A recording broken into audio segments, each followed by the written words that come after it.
ఇటేసినారు, విజయ్ కేసినారు. ఇక్కడ 10 పార్టీలు అక్కడ 10 పార్టీలో ఉన్నటువంటి ప్రజలు ఎవరైతే అలయన్సెస్ అందరికి అంటే ఇక్కడ అవ్వలేదు.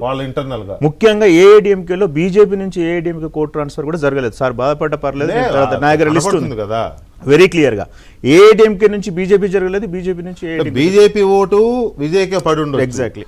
తర్వాత డిఎంకేలో కాంగ్రెస్ ఓటు బీజేపీకి పడి ఉండదు. అట్లా డిఎంకేలో 8-10 పార్టీలు పెద్ద వీసీకే ఉన్నది, విజయకాంత్ గారి పార్టీ ఉన్నది, కమల్ హాసన్ గారి కార్యకర్తలు ఉన్నారు, సిపిఎం ఉన్నాయి కదా. వీళ్ళంతా ఏం చూసారంటే యాంటీ ఇంకంబెంట్స్ ఉంది కదా, సరే నాకు టికెట్ రాలే కదా, మా అలయన్స్లో ఎవరికో టికెట్కి వచ్చింది కదా, ఈ ఒక్క సీట్ పోతే ఉన్న ఉద్దేశంలో ఏం చేసినారంటే విజయ్ గారికి వేయడం వల్ల మొత్తం అంటే ఇటు 10 పార్టీలు ట్రాన్స్ఫర్. ఆయన దగ్గర మెకానిజం లేదు, పోల్ మేనేజ్మెంట్ కార్యకర్తలు లేరు, ఆయన క్యాంపెయినింగ్ లేదు. ఒక్కటి ఆయన దగ్గర ఉన్నటువంటి ఒకటి ఏంటంటే 125 మందిలో ఆయన ఇచ్చిన క్యాండిడేట్లో సోషల్లో 25 లక్షల కంటే ఎక్కువ ఇన్ఫ్లుయెన్స్ ఉన్నారు వెంకటేశ్వర గారు. 25 లక్షల మంది, మీరు కావాలంటే చెక్ చేయండి. వాళ్ళంతా ఏం చేస్తారంటే సోషల్లో చేసేసరికి మొత్తం సోషల్ మూవ్మెంటే వస్తుంది అన్న ఫీలింగ్లో సర్వేలు తప్పుపడ్డాయి. కాకపోతే ఓటు అలయన్స్ మధ్యలో ఉన్నప్పుడు ఓటు ట్రాన్స్ఫర్ అనేది ఎంత జాగ్రత్తగా ఉండాలి. ఇప్పుడు మన ఆంధ్రప్రదేశ్లో చూసినట్లయితే తెలుగుదేశం బీజేపీ మరియు జనసేన మధ్యలో పక్కా జరగడం వల్ల ఆ రిజల్ట్ వచ్చింది. అక్కడ ఏమాత్రం స్పాయిలర్ అయినా కానీ ఇంకో కొన్ని సీట్లు వైకాపాకు వచ్చేటి. సేమ్ అదే ఇటువంటి అలయన్స్ ట్రాన్స్ఫర్ ఇక్కడ మొత్తం ఫెయిల్ అయిపోయింది. ఆ ఫెయిల్ అయిన ఓట్లన్నీ కూడా విజయ్కి వచ్చినాయి. కాంగ్రెస్ పార్టీ మేనిఫెస్టోని యాజ్ ఇట్ ఈస్గా విజయ్ గారు అక్కడ దించినారు, ఏది 6 గ్యారెంటీల పథకాలు. సో అన్ని పథకాలు వచ్చేటి వస్తున్నాయి. తర్వాత మనకి ఇక్కడ ఏం లాస్ అయితే లేవు. సనాతన ధర్మం గురించి మాట్లాడలేదు. తర్వాత మీ క్రిస్టియన్ మైనారిటీ కూడా ఉన్నారు. ముఖ్యంగా గుర్తుపెట్టుకోవాల్సింది ఏంటంటే ఎన్టీకే సీమన్ పార్టీ ఓట్ బ్యాంకు 8% ఉంటాయండి. 8% ఎన్టీకే సీమన్ పార్టీది ఉండే, అతడు కోర్ తమిళ్ సంబంధించిన పార్టీ.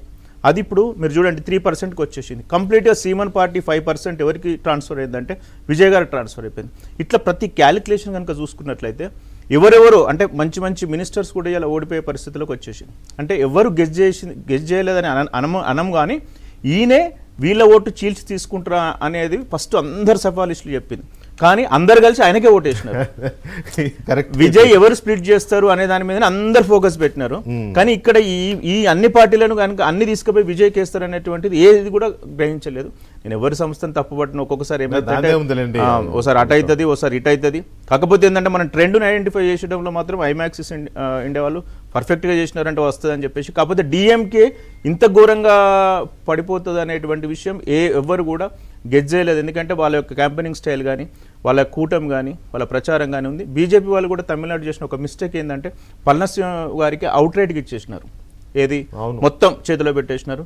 మన సైడ్ నుంచి ఇప్పుడు అన్నమలే గారిని మొత్తం పక్కా పెట్టేసినారు ఎలక్షన్స్ టైంలో. వీళ్ళకి ఇచ్చిన 28 టికెట్లు ఏదైతే ఉన్నాయో ఓడిపోయే టికెట్లు ఇచ్చినారు.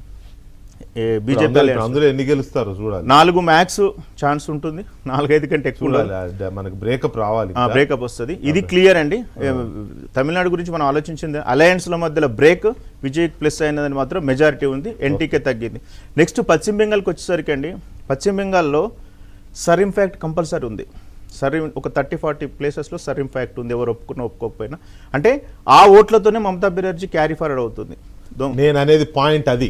ఇక్కడ అందరూ సర్ ఇంపాక్ట్ ఉంది, సర్ వల్ల బీజేపీ గెలిచింది అంటున్నారు. కానీ ఎస్ఐఆర్లో దొంగ ఓట్లను, లేకపోతే డూప్లికేసీని, లేకపోతే చనిపోయిన వాళ్ళ ఓట్లు, అక్కడ ఊరు నుంచి వెళ్ళిపోయిన వాళ్ళ ఓట్లు అట్లాగే పెట్టుకుని ఇష్టం వచ్చినట్టు వేసుకుంటున్నారు కదా. ఎస్ఐఆర్ వల్ల అవన్నీ పోయేసరికి తృణమూల్ కాంగ్రెస్ ఓడిపోయింది. ఎగ్జాక్ట్లీ. అంటే వాళ్ళకి ఎస్ఐఆర్ అలా ఉంటే అలాగే ఉండి 5% లక్షల ఓట్లు అలాగే ఉంటే మళ్ళీ అవి మమతా బెనర్జీకి 90లో అట్లీస్ట్ ఒక 10-20 లక్షల గేమ్ తీర్పును అది తప్పుదో పట్టిస్తుంది అనుకోవాలి. అదొకటి. పశ్చిమ బెంగాల్లో బీజేపీ వాళ్ళు 1.5 year నుంచే ఫోకస్డ్ పెట్టినారు. ప్లస్ అమిత్ షా గారు దాదాపు 40-45 degrees టెంపరేచర్లో చాలా రోజులు ఉన్నారు. ఉన్నప్పటికీ కూడా అందరూ కూడా చూసింది ఏంటంటే మైనారిటీ ప్లేసెస్ ఒక 120 ఉన్నాయి.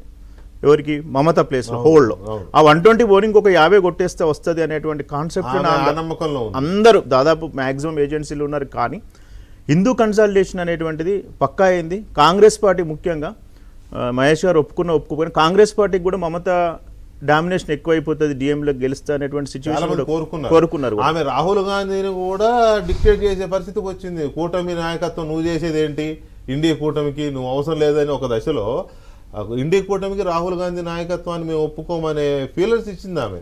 ఇది కాంగ్రెస్ పార్టీ కార్యకర్తలు ఉంది. అక్కడ మేము జీర్ణించుకోలేకపోయారు. లోకల్ చూసినప్పుడు కూడా మమతా డామినేషన్, మమతా అయినా పర్లేదు మాకు బీజేపీ అయినా పర్లేదు అనేటువంటి ఈ ఏదైతే భావన కాంగ్రెస్ కార్యకర్తలు కూడా ఉంది అక్కడ.